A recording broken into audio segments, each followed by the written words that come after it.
Bondoso Deus, chegamos outra vez diante dos teus filhos que se reuniram aqui para este tempo de memória à morte do Senhor.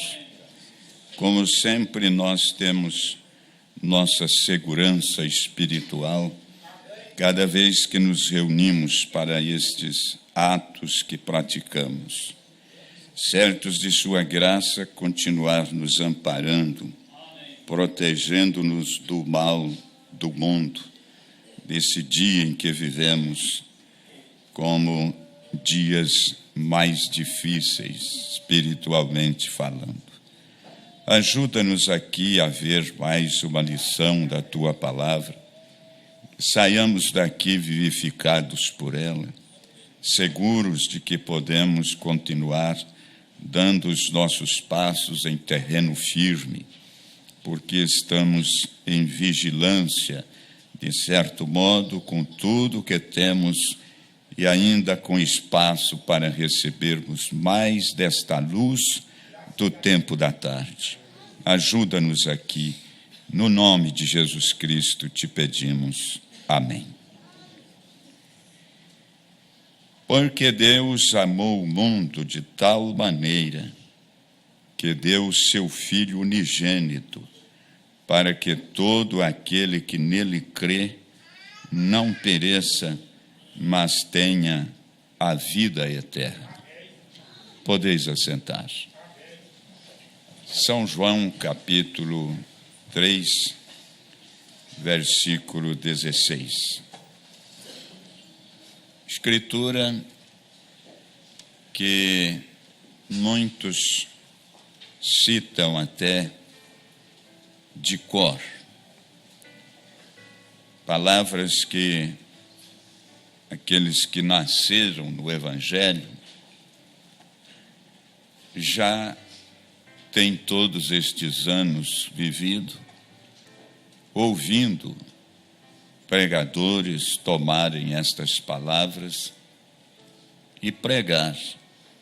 Mestres têm tomado isto, têm trazido os ensinos, olhando os diferentes ângulos que esta palavra curta, porém de grande profundidade para nós, para todos os cristãos em todas as eras, temos recebido o que isto tem representado para nós nesse tempo, como atravessou-se as 6 eras que já passaram, e nós, nesta 7ª era, estamos usufruindo dos benefícios deste grande amor de Deus, que Ele amou o mundo todo de tal maneira. Eu quero que você também possa recordar destas palavras expressadas pelo irmão Brana na mensagem Redenção em Plenitude e em Regozijo. Parágrafo 73. Quando a rocha foi ferida, ela jorrou água. E isso foi um tipo de Cristo. Moisés feriu a rocha lá, numa hora iminente, estavam entre a vida e a morte, estavam muito mais próximo da morte física, não só deles, como até dos animais, no deserto, e agora faltou água. Essa rocha já estava acompanhando eles durante todo o tempo, desde a saída do Egito. E a rocha que os seguia era Cristo, disse Paulo. E aqui nós encontramos profeta mostrando algo diretamente para os cristãos. os filhos de Deus. E nós podemos extrair disto as coisas através das quais nós somos sustentados. A nossa fé recebe o verdadeiro amparo para que a gente possa caminhar seguro, esperando por sua segunda vinda. E o profeta disse que isto foi um lindo tipo, o crente debaixo do sangue. Estamos aqui recordando da cena do Calvário, a morte do Senhor no nosso lugar. E o profeta vem para nos trazer isto em nossa memória, que isso nos mostra um lindo tipo, o crente debaixo do sangue, sendo curado, então, pelo intermediário, o poder de Deus, poupando a sua vida, prolongando-a por um tempo que estamos recebendo. Eles teriam sido todos mortos ali mesmo. Eles os teriam massacrado bem ali no deserto, se Deus não tivesse se colocado entre eles. Eu estaria morto há muito tempo atrás, se Deus não tivesse colocado entre mim e a morte. Quantos não têm passado por um pedacinho desse, e alguns até algumas vezes, nessa vida natural que estamos vivendo aqui. E Deus tem guardado, tem amparado. E então, para manter nossa vida aqui, que já sabemos há muito tempo que estar com o Senhor é melhor. Temos sido guardados por amor a seus filhos, a nossos filhos, as esposas, a igreja, os demais, mesmo sabendo que estar com Ele, dormir nele, é melhor que estar aqui. Mas temos um tempo aqui embaixo e, como disse o profeta, Satanás não pode terminar com você enquanto Deus mesmo não terminar. Quem tem direito de terminar conosco aqui é Deus. É Ele que nos trouxe aqui, porque estivemos em seus pensamentos quando Ele preencheu o livro da vida do Cordeiro com os nossos nomes antes da fundação do mundo. Então, Satanás não pode fazer nada, não. Quando morre um ou outro, seja de que jeito for, acidente, afogado, queimado, seja lá, é Deus quem terminou primeiro conosco e depois, então, Deus não mata ninguém. Mesmo seus filhos, Ele permite, porque quem está com essa audácia para matar e que veio para matar é Satanás. Deus apenas diz: agora terminei com esse, pode cortar lá. Se tem um especialista em fazer isso, é Satanás. Então, ele pode, porque Deus permitiu. Pronto, é aquilo que Jó disse: Deus deu, Deus tomou. Isso deixa o diabo mais uma vez enraivecido, não é? Mais enraivecido ainda. Se Deus não tivesse se colocado entre mim e a morte, cada crente aqui estaria morto há muito tempo atrás. Se Deus não tivesse se colocado entre você e a morte, cada um de vocês. Então, Deus, na sua graça soberana, misericórdia, se coloca entre o crente e a morte. Não era para estarmos todos consumidos? Ele se pôs na brecha por nós, e hoje estamos aqui relembrando a cena de sua morte, com Ele vivo na forma do Espírito Santo em nossos corações. Vê o que é que Deus queria que fosse feito, com aquele grande amor que teve por todo mundo, não querendo que nenhum se perca. É para ter esses momentos conosco aqui. Aqui está. Então, qual é a próxima coisa para o crente? Uma pergunta que o profeta faz. Já que temos visto tantas chegarem, e cada um chega, por sua vez, encara a sua vida, as suas experiências. O que é que temos agora? Qual é a próxima coisa para o crente? A próxima coisa para o crente é o batismo do Espírito Santo, então.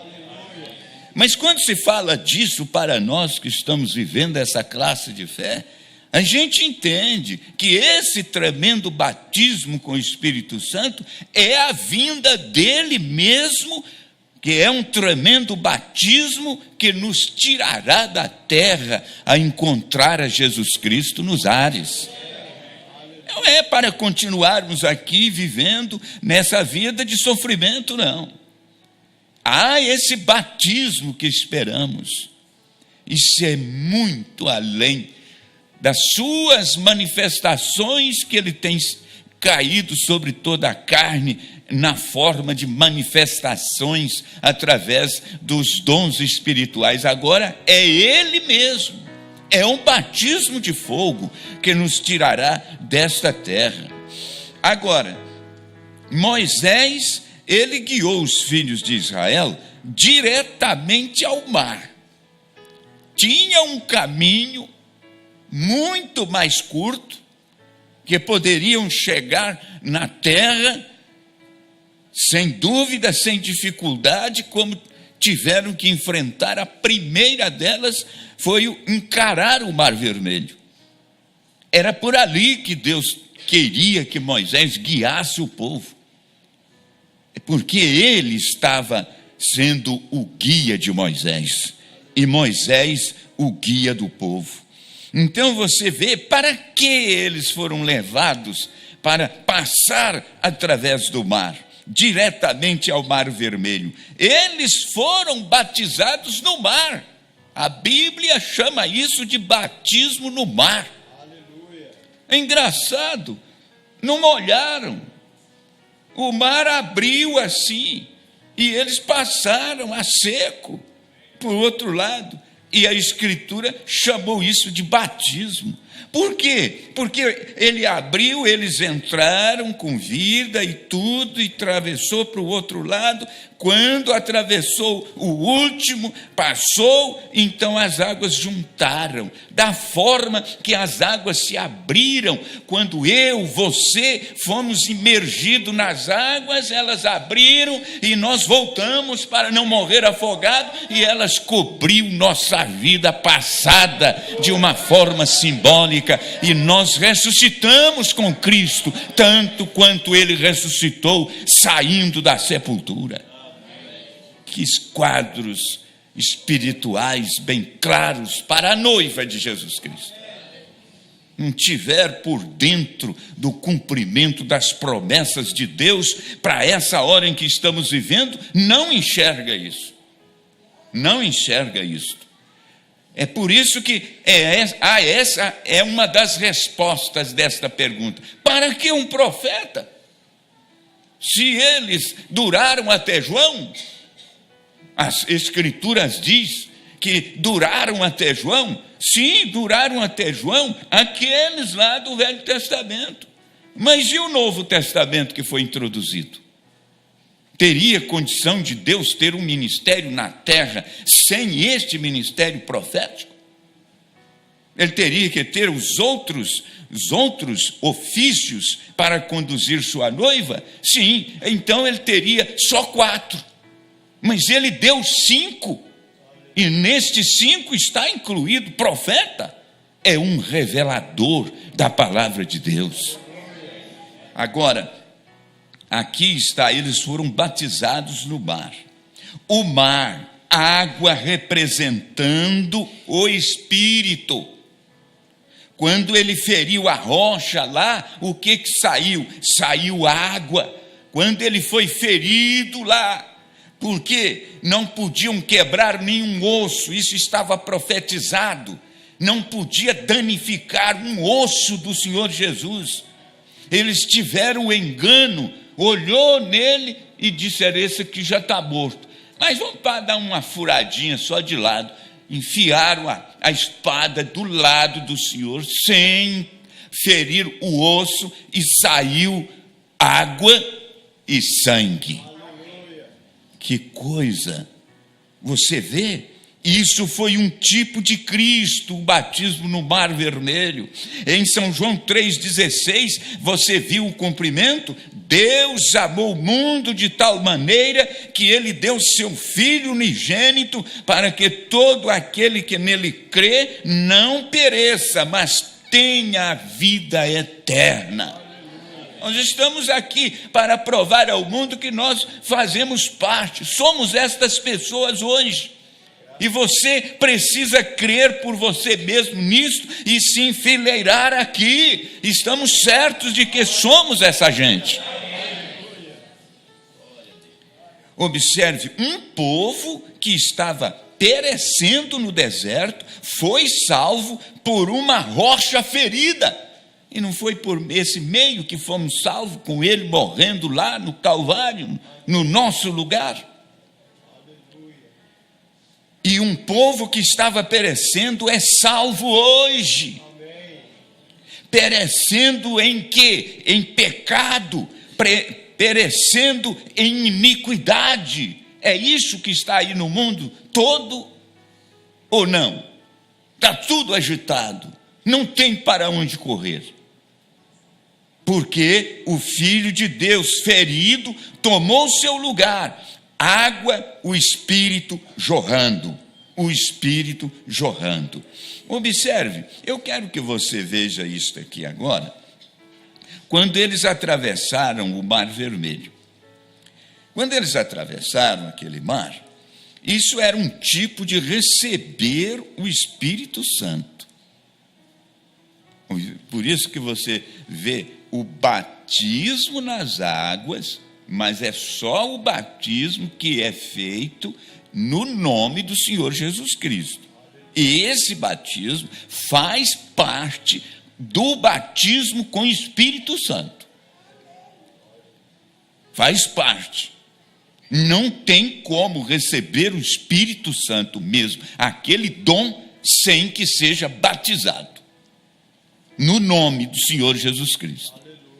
Um crente pentecostal, ele fala: eu fui batizado com o Espírito Santo, tenho dom de profecia, falar línguas, curar os enfermos, expulsar demônios. Agora vem dizer que para mim ter o Espírito Santo, eu tenho que juntar esse batismo nas águas de novo. Não é de novo, você nunca foi batizado desse jeito. Você não foi, você foi batizado, pensou que tinha sido batizado correto, quando aquele ministro te pregou o evangelho e orou por você e até fez uma oração muito eloquente e ainda disse assim: olha, eu te peço no nome do Pai, do Filho, do Espírito Santo, que escreva o nome desse pecador, o pecador que se arrependeu, no livro da vida do Cordeiro aí no céu agora. Usa aí uma caneta especial, caneta de ouro, pena de ouro. E você saiu todo emocionado que essa cena foi executada desse jeito no céu. Não, amigo, se o seu nome está lá, você creu que o nome foi colocado lá no dia que você levantou a mão, você está enganado. Se ele está lá, não foi essa oração que colocou e nem essa igreja. É ele, Deus, que colocou lá, porque ele te viu aqui embaixo, ouvindo agora, quem sabe, muitos nessa hora nos ouvindo, dizer que para receber o Espírito Santo, o dom do Espírito Santo, não tem como ter isso sem ser batizado no nome do Espírito Santo, que é Senhor Jesus Cristo. Você crê nisso? É real isso aqui. Quando você vê a gente falar da revelação de Jesus Cristo, é isso aqui. É isso aqui que a gente está mostrando às pessoas. Observe lá, aqui está: depois do crente ser redimido da morte para a vida, o poder de Deus curou o seu corpo. Agora ele é candidato para o batismo do Espírito Santo.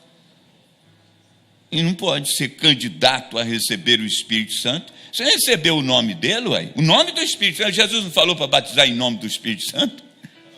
É Pai, Filho e Espírito Santo, ué. Então chegou a hora de você receber o nome do Espírito Santo. Não, mas vocês batizam em nome do Senhor Jesus. Como é que não, qual que é o nome do Espírito Santo? É esse mesmo. Ele diz que ele veio no nome do Pai dele. Então o nome dele é o nome do Pai dele. Ele foi chamado Jesus aqui, mas ele mesmo chegou a época, depois do seu batismo lá por João, Deus, o Pai, o Espírito Santo, o ungiu com o Espírito Santo, e ele saiu curando os enfermos, salvando os pecadores, e etc., fazendo milagres e maravilhas. Quem é que estava em Jesus? Era o Pai dele. O Espírito dele é o Pai dele, porque o Pai dele não é uma pessoa de carne e osso, porque Deus é Espírito. Espírito não tem carne nem osso. Não foi o que Jesus falou depois de ressuscitado? Eles pensaram que era um fantasma lá, um negócio, entrou dentro do salão com as portas tudo fechadas, e ele entrou lá dentro e disse: um estranho aqui, um espírito entrou entre nós. Ele chegou e disse assim: mas por que essa confusão na mente de vocês? Vede que sou eu mesmo. Mostrou até o sinal dos cravos. Parece que ainda ficaram meio assim. Ele falou assim: tem alguma coisa de comer aí? Olharam lá nas partilheirinhas lá. Tem, o que é? Um favo de mel? Um pedaço de peixe? E deu aquilo para ele, ele comeu. Falou: isso aí, espírito come? Você tem jeito de você ver o espírito comendo? É eu mesmo, sou eu mesmo, olha aqui.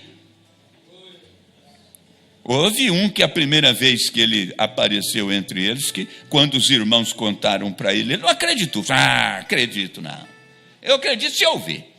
Eu acredito se eu ver, ainda pôs mais. E eu tenho que botar o dedo lá e ver mesmo que é Jesus. Ninguém vai me tapear, não. Tomé, não é? Fez isso? O nome já indica mesmo, né? Tinha que ser ele, né? Não, eu não vou nessa, não. Eu quero ver, quero tocar o dedo. Foi logo na semana seguinte.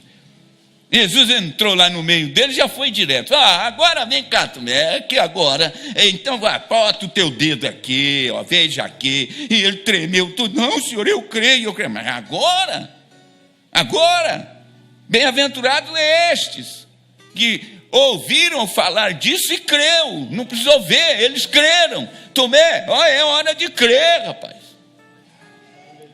Seu nome pode não ser Tomé, mas vivendo do jeito que você está duvidando, só faltou ir lá trocar o nome, né? Sabia que pode trocar de nome aí? É no cartório mesmo. Eu não sei se você vai gostar de chegar lá e falar: eu quero para adotar no meu nome de Tomé.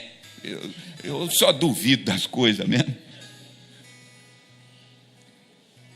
Se for para você trocar o nome para ser Tomé ou Caim, qual que você escolhe?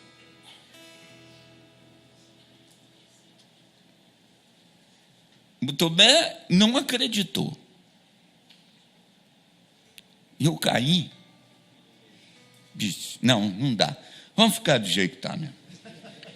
Vamos aqui mais um pouquinho destas verdades para irmos a esta comunhão. Aqui ele é candidato para o batismo do Espírito Santo. Agora, ele tem uma jornada. O crente que batiza no nome de Jesus Cristo tem uma jornada.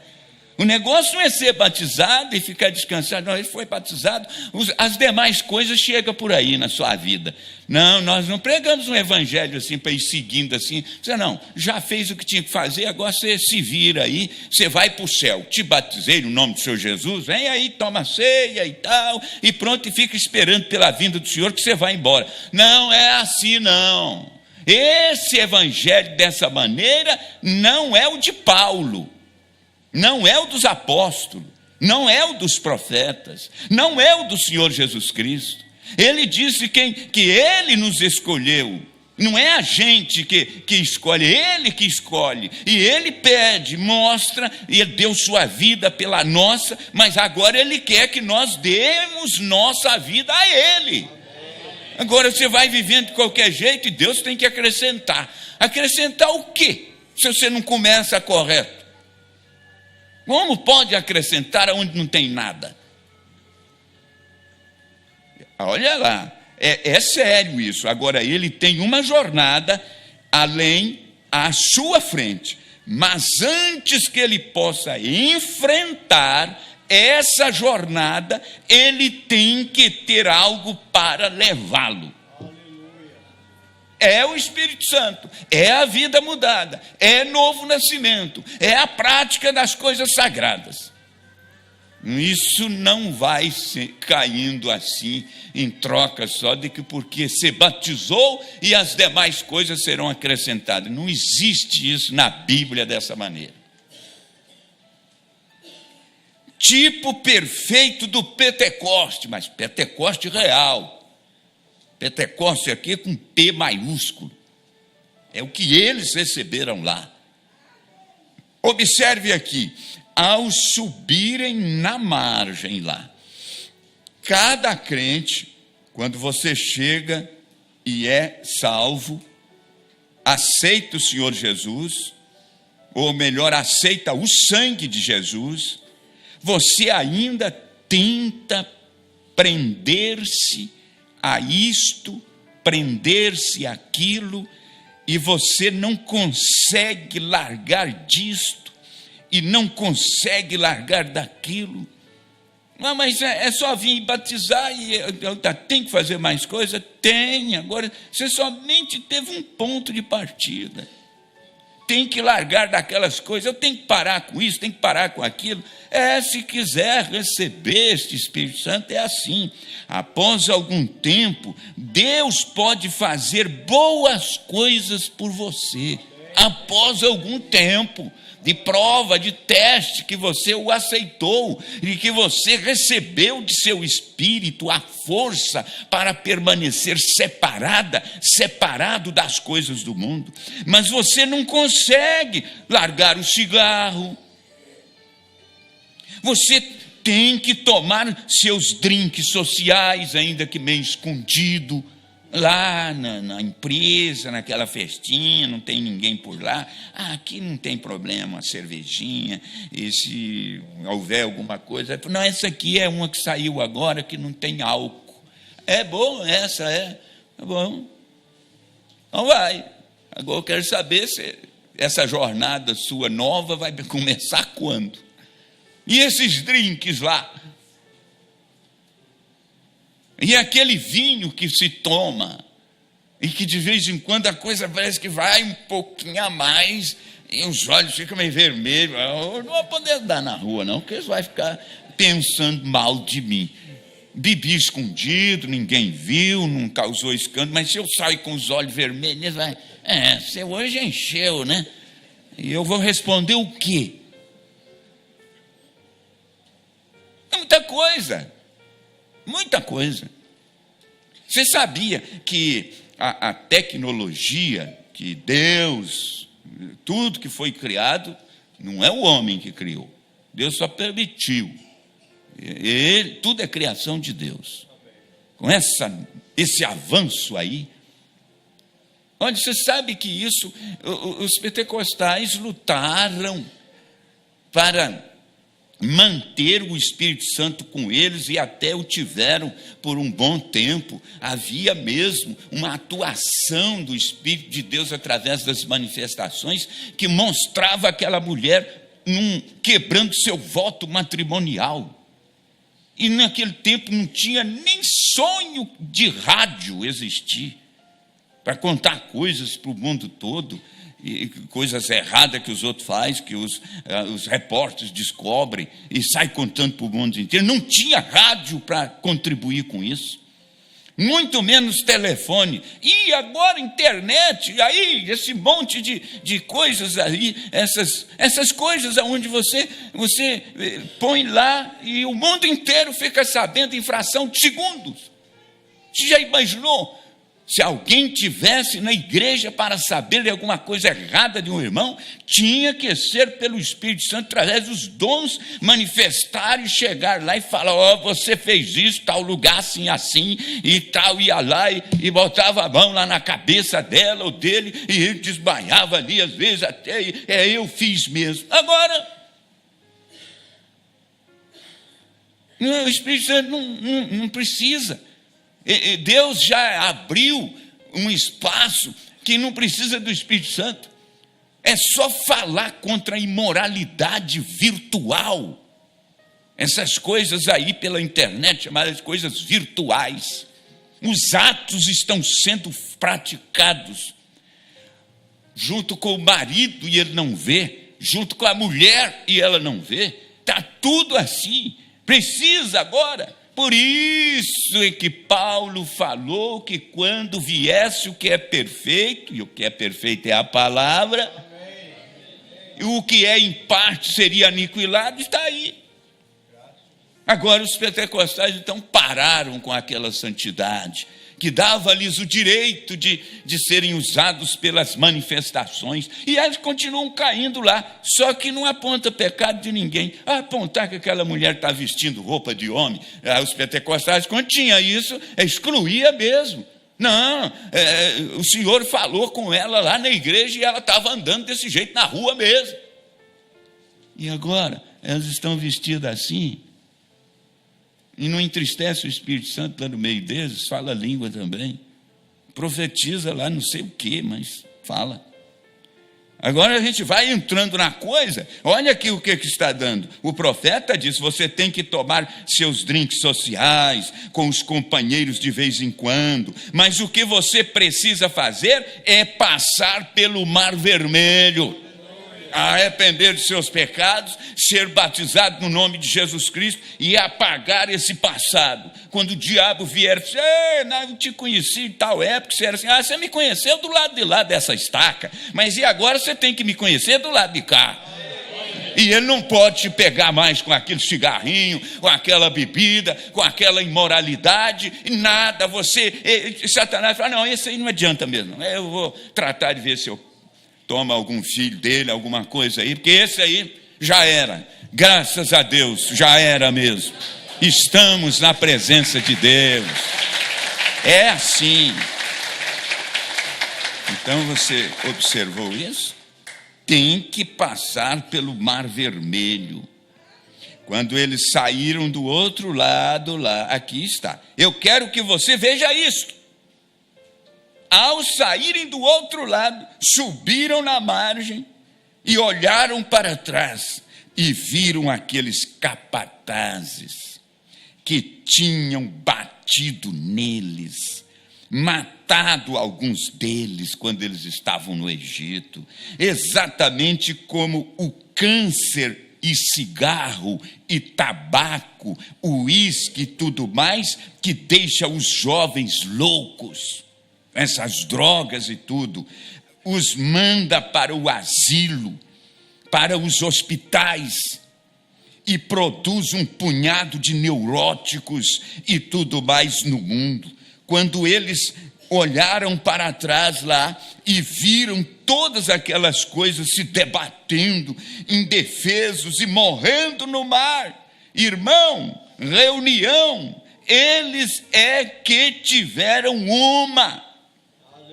Agora vocês reuniram tudo dentro do mar e afogaram-se todos ali. Agora vocês tiveram uma reunião com quem abriu o mar. Agora só que entrou nele seco, antes de chegar do outro lado, as águas cobriram todos, morreram todos.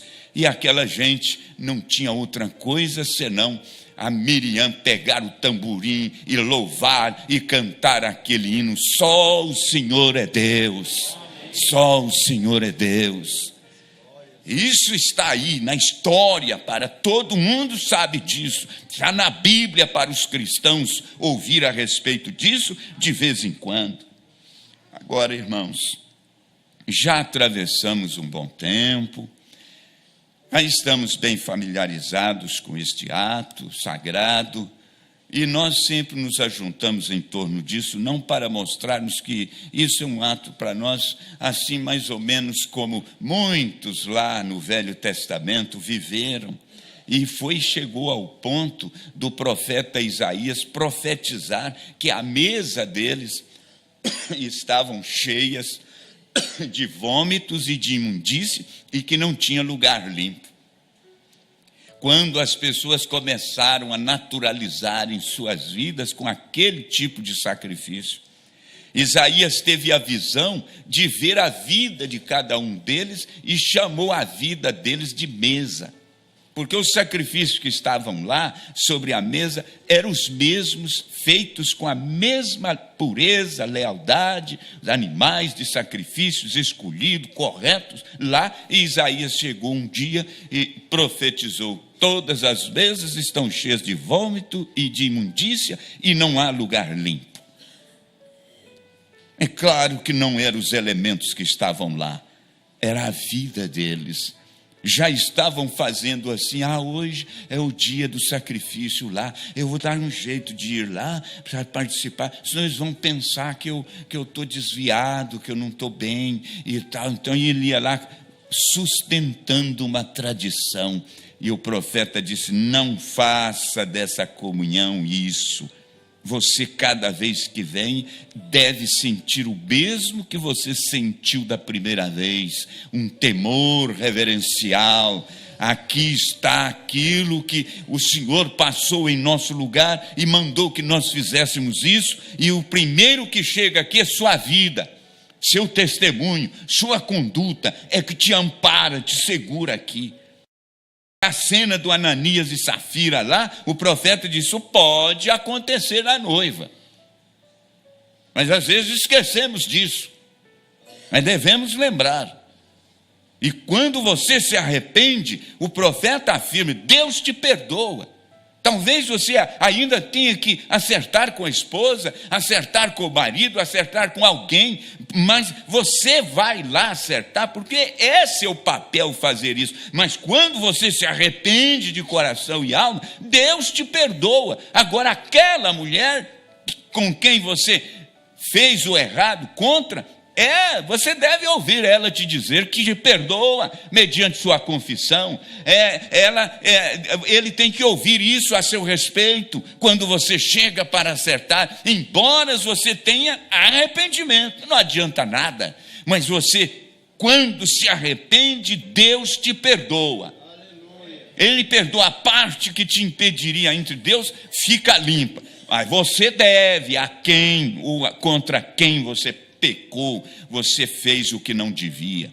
É isso que estamos aqui para lembrar. E cada um de nós, todos nós estamos vivendo aqui embaixo, sujeito a determinadas coisas, mas nós resistimos estas coisas como que resistindo o diabo, e elas fogem de nós. Isso é: o diabo fugirá de vós.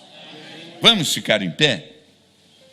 Vamos dedicar estes elementos e vamos anunciar a morte do Senhor. Fique nesta posição de fé, creia que você tem vindo de Deus, lá com o seu nome no livro da vida, desde antes da fundação do mundo, porque Ele fez isso naquela ocasião. E você desceu, apareceu aqui embaixo, através do matrimônio do seu pai com a sua mãe, e você chegou a ser um ser humano, e hoje você está aqui batizado no nome de Jesus Cristo, seguros de que aquele batismo apagou o que te condenaria, e agora você está livre. O Calvário nos libertou. Vamos dedicar estes elementos, reconhecendo que essa é a hora e devemos cumprir estes requisitos enquanto nós vivemos por aqui. Deus conhece as necessidades de todos nós, e por isso nós precisamos estar em dias com esses compromissos espirituais que temos com Deus quanto à ceia do Senhor. Na verdade vos digo que aquele que crê em mim tem a vida eterna. Eu sou o pão da vida.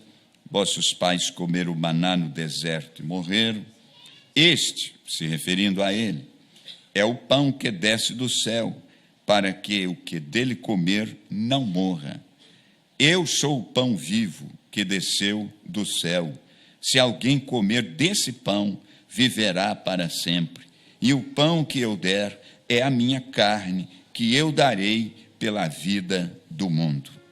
Disputavam, pois, os judeus entre si, dizendo: como nos pode dar este a sua carne a comer?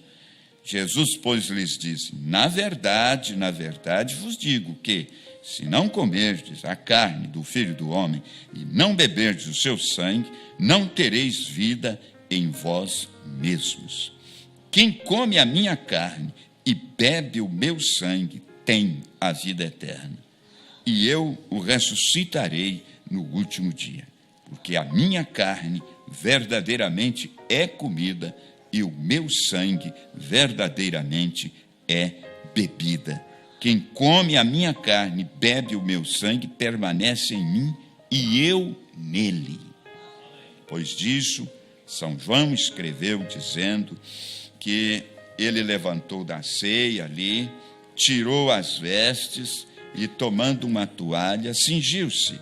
Depois ele pôs água numa bacia, começou a lavar os pés aos discípulos e a enxugar-lhes com a toalha com que estava cingido. Vamos a este ato, crendo que ele está assistindo entre nós na forma do Espírito Santo. Inclinemos nossas cabeças em atitude de oração.